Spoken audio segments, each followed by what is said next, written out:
আসসালামু আলাইকুম বন্ধুরা আমি আজকে লতি রান্না করব। এখানে আমি লতিগুলো সুন্দর করে কেটে ধুয়ে নিছি।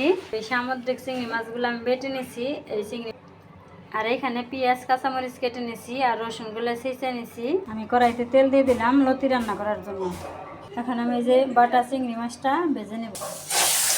এই দেখো বন্ধুরা কত সুন্দর ভাজা ভাজা করে নিলাম। এখন আমি যে কাঁচামরিচ পেঁয়াজ রসুন দিয়ে দেবো, একটু পানি দিয়ে দিলাম। এখন আমি আর বাকি মশলাগুলো সব দিয়ে দেব।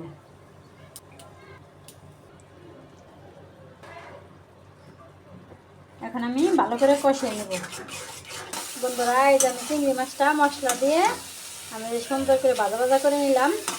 এখন আমি লতিগুলো দিয়ে দেবো। আচ্ছা বন্ধুরা, আমার লতিটা খুব সহজে হয়ে গেল।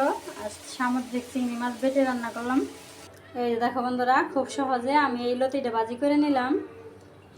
তাহলে আমার ভিডিওটা কেমন লাগলো অবশ্যই কমেন্ট করবে। তাহলে আজকের ভিডিও এখানে রেখে দিলাম। সবার সুস্বাস্থ্য কামনা করছি। সবাই ভালো থাকবে, সুস্থ থাকবে। আল্লাহ হাফিজ।